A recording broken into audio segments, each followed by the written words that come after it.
প্রশ্ন জ্ঞানের চাবি, প্রশ্ন জ্ঞানের চাবি, প্রশ্ন জ্ঞানের চাবি।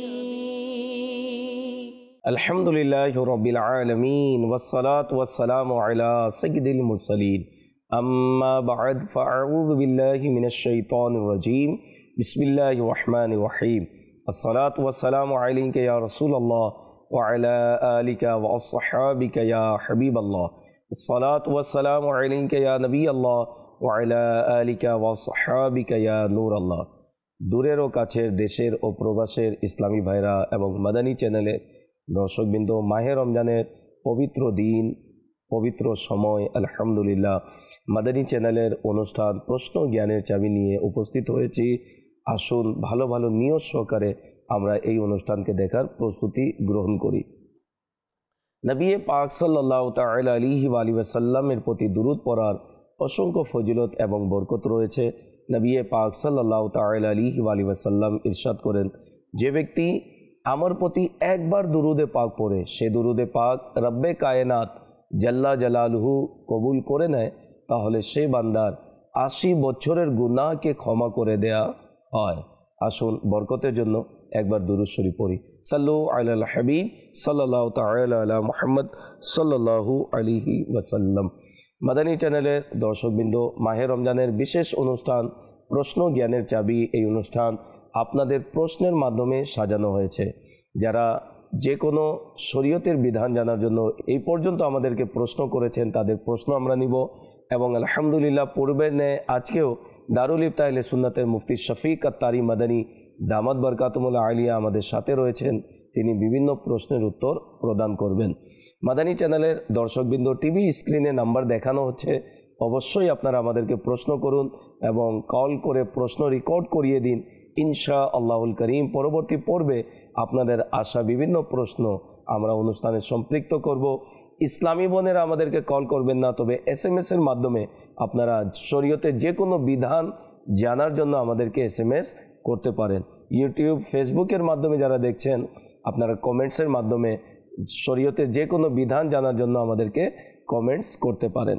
আসুন যাব আপনাদের প্রশ্নের দিকে, দেখি কোন ইসলামী ভাই কোথায় থেকে শরীয়তের কোন বিধান জানার জন্য আমাদেরকে প্রশ্ন করেছেন। যে প্রশ্ন চালিয়ে দিন। আসসালামু আলাইকুম ওয়া রাহমাতুল্লাহি ওয়া বারাকাতুহু। ওয়া আলাইকুম আসসালাম ওয়া রাহমাতুল্লাহি ওয়া বারাকাতুহু। আমার নাম মোহাম্মদ শাহেদ রেজা। হুজুরের কাছে আমার একটা প্রশ্ন, রমজানের রোজা বাকি থাকা অবস্থায় পরবর্তী রমজান এসে গেলে কি করণীয় বা কি করতে হবে, এই সম্পর্কে জানিয়ে দিলে মেহেরবানি হতো। জি মুফতি সাহেব কি বলবেন, যাদের গত রমজানের রোজা এখনো কাজা আদায় করা বাকি রয়েছে, তারা এই বছর কি করবে, এদের করণীয় কি বিধান, একটু বিস্তারিত বলুন। যদি কার উপর পূর্ববর্তী রমজানের রোজা বাকি থেকে গেছে আর এখন রমজান চলে এসেছে, এখন তাকে বলা হবে না যে সেই রোজাগুলোর কাজা করবেন, যেহেতু এখন রমজান, এই রমজানের রোজাগুলোই তিনি পূর্ণ করবেন। এই রোজাগুলো রাখাই তার জন্য ফরজ, পূর্ববর্তী রমজানের নয়। হ্যাঁ, চেষ্টা এমন থাকা উচিত, যদি কোনো কারণে রমজানের রোজা কাজা হয়ে যায়, চাই সফররত অবস্থায় হোক কিংবা এমনিতে অন্য কোনো প্রবলেম ছিল, কিংবা মহিলা বিশেষ অবস্থায় ছিলেন, তো তার রোজা কাজা হয়ে যায়, তো তিনি পরবর্তী রোজা আসার আগে আগে ওনার রোজাসমূহ কাজা করে নেবেন, কারণ ছাড়া ছেড়ে দিবেন না।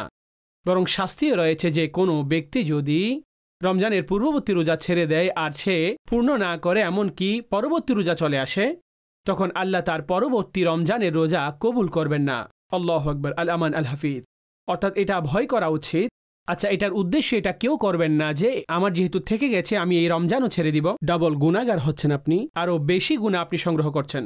তো আল্লাহর রহমত অনেক ব্যাপক। আল্লাহর কাছে ক্ষমা চান যে হে আল্লাহ, আমার পূর্ববর্তী যে রোজা থেকে গেছে কিংবা অলসতার কারণে সেগুলো রাখতে পারেনি, আপনি আমাকে ক্ষমা করুন, আমি এই রোজাগুলো রাখছি। আর যখনই এই রমজান মাস সমাপ্ত হয়ে যাবে, তো সেই দিনসমূহে আমি এই রোজাগুলো কাজা করে নিব। তো ইনশাল্লাহ আল্লাহর রহমতে এই রোজা আপনার কবুল হয়ে যাবে।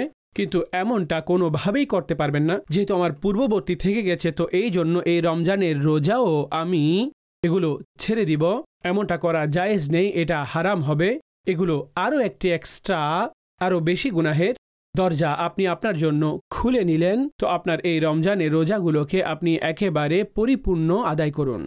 আশা রাখি আমার ভাই প্রশ্নের উত্তর পেয়ে গিয়েছেন। যে পরবর্তী প্রশ্ন চালিয়ে দিন। আসসালামু আলাইকুম।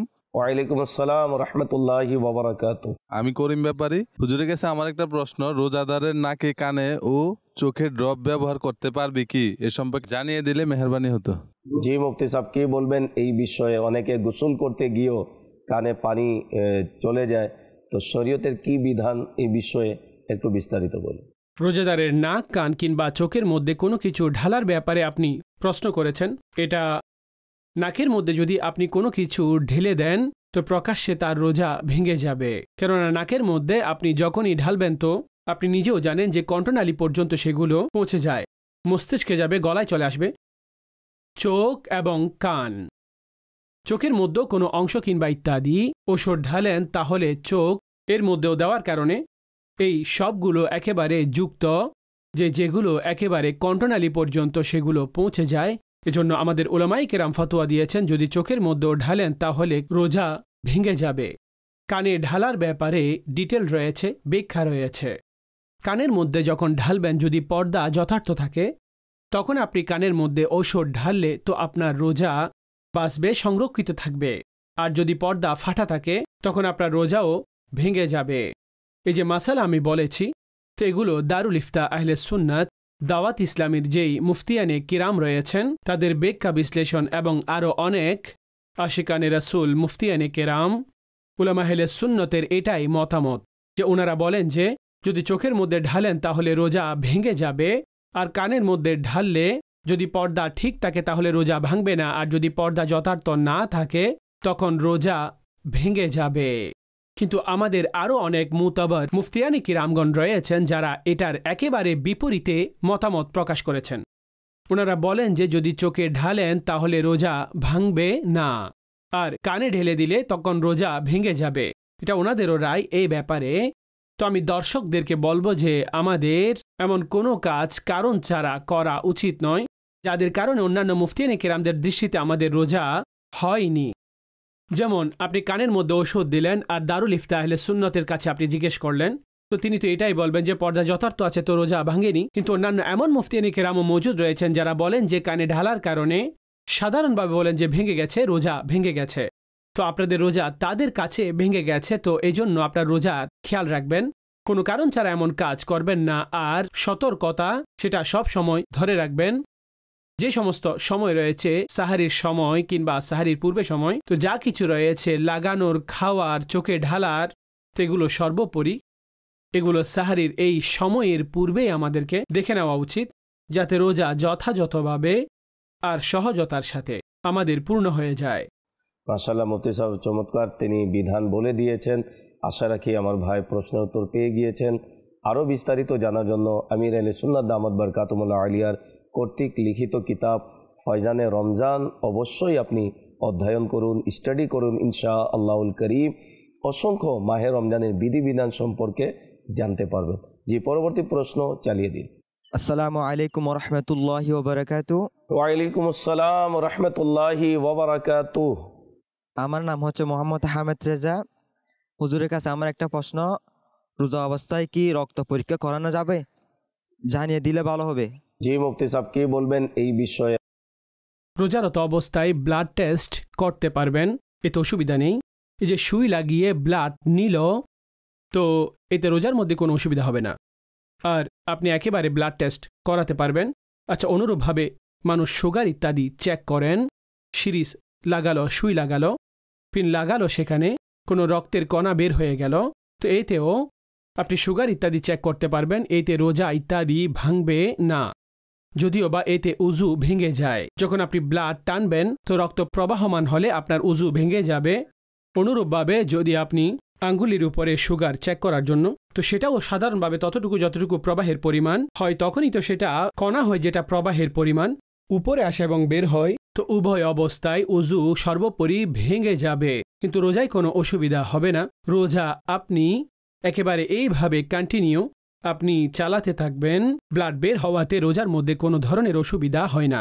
মাশাআল্লাহ, অত্যন্ত সুন্দরভাবে মুফতি সাহেব উত্তর প্রদান করেছেন। মাদানী চ্যানেলের দর্শকবৃন্দ, আপনারা দেখছেন অনুষ্ঠান প্রশ্ন জ্ঞানের চাবি। এই অনুষ্ঠানের মাধ্যমে শরীয়তের বিধিবিধান জানা একেবারে আসান মাদানী চ্যানেল আমাদের জন্য করে দিয়েছে। অনুরোধ করব মাহে রমজানের প্রতিদিন অবশ্যই আপনি এই অনুষ্ঠান দেখুন। সম্ভব হলে কলম ডায়েরি নিয়ে বসে যান। বিভিন্ন প্রশ্নের উত্তর মুফতি সাহেব প্রদান করছেন, আপনি লিপিবদ্ধ করুন। ইনশাআল্লাহুল করিম আশা রাখি অসংখ্য ইলমে দিন আমরা শিখতে এবং জানতে পারব। আসুন আমরা পরবর্তী প্রশ্নের দিকে যাব এবং দেখি কোন ইসলাম ভাই কোথা থেকে শরীয়তের কোন বিধান জানার জন্য আমাদেরকে প্রশ্ন করেছেন। জি, প্রশ্ন চালিয়ে দিন।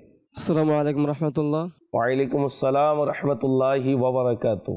আমার নাম মোহাম্মদ মনিরুদ্দিন। হুজুরের কাছে আমার একটা প্রশ্ন, রোজা অবস্থায় কি রক্তদান করা জায়েজ? জানিয়ে দিলে মেহরবানি হতো। জি মুফতি সাহেব, কি বলবেন এই বিষয়ে একটু বিস্তারিত বলুন। রোজারত অবস্থায় যদি প্রয়োজন হয়, কোনো রোগীর যদি কঠিন অবস্থা হয়ে যায়, তো রক্ত দেওয়াও জায়েজ আছে। আপনি দিতে পারবেন, আপনার রোজা ভাঙবে না, কিন্তু তাতেও সেই ব্যক্তি দিবেন যে যিনি পরবর্তীতে শান্তির সাথে তার রোজা পরিপূর্ণ করতে পারবেন। জানা গেল আপনি তো রক্ত দিয়ে দিলেন, কিন্তু আপনার অবস্থা এমন হলো যে আপনি রোজাই পূর্ণ করতে পারেননি, এটাই আপনার জন্য পেরেশানি হয়ে গেল। তো এই জন্য রক্ত আপনি দিতে পারবেন, কিন্তু রক্ত দিয়ে এতটুকু দুর্বল যদি আপনি হয়ে যান, পরবর্তীতে আপনার রোজা রাখতে কষ্ট হয়ে যায়, তখন এটা মকরু আমল, সেক্ষেত্রে রক্ত দেওয়াটা উচিত নয়। কিন্তু সাধারণভাবে যারা রক্ত দেন, যার হিম্মত রয়েছে যে তিনি আরামে একেবারে সাধারণভাবে রোজাও পূর্ণ করে নেবেন, তো তার জন্য কোনো ধরনের কোনো রকম অসুবিধা নেই। জি, পরবর্তী প্রশ্ন চালিয়ে দিন। আমার নাম মোহাম্মদ আব্দুল করিম। হুজুরের কাছে আমার একটা প্রশ্ন ছিল, কোনো মহিলা যদি রোজা রাখার পর ঋতুমতি হয়ে যায়, তাহলে কি সেই রোজা পূর্ণ করবে? এই সম্পর্কে একটু জানিয়ে দিলে খুশি হব। জি মুফতি সাহেব, কি বলবেন এই বিষয়ে একটু বিস্তারিত বলুন। যদি রোজারত অবস্থায় রোজার দিনেই কোনো মহিলার শুরু হয়ে গেল, তো তার রোজা ভঙ্গ হয়ে গেছে, রোজা ভেঙে গেছে, কিন্তু রোজা রেখেছিলেন, আর দিনে চাই 12টায় কিংবা 1টায় কিংবা 2টায় কিংবা ইফতারির 5 মিনিট পূর্বেই উদাহরণস্বরূপ সেই দিন শুরু হয়ে গেছে, বিশেষ পিরিয়ড শুরু হয়ে গেছে, তো রোজা ভেঙে গেছে। এ রোজা ভেঙে গেছে, ওনাকে পরবর্তীতে এই রোজা কাজা করতে হবে। আর এই মাসালা ভালোভাবে মনে রাখা উচিত মহিলাদেরকে যে নামাজের জন্য মাফ রয়েছে, বিশেষ পিরিয়ড বিশেষ দিনসমূহে নামাজ মাফ রয়েছে, অর্থাৎ নামাজ পরবর্তীতে কাজা করতে হয় না, কিন্তু রোজা অবশ্যই তাকে কাজা করতে হবে। তার কারণ হচ্ছে সারা বছর তো এইভাবে নামাজ এবং তার পিরিয়ড প্রত্যেক 15 দিন পরে এই পিরিয়ড আসতে থাকে, কারো 20 দিন পরে, কারো 25 দিন পরে, সাধারণ ক্ষেত্রে মাসিক বলা হয় 1 মাস পরেই পিরিয়ড চলে আসে। তো এই যে দিনসমূহের নামাজ রয়েছে, তো শরীয়ত তার জন্য এটা সহজ করে দিয়েছেন, তার জন্য এগুলো মাফ করে দিয়েছেন। কিন্তু যে রোজা রয়েছে সেগুলো গণনাও সহজ, সেগুলো বছরে একবারই আসে।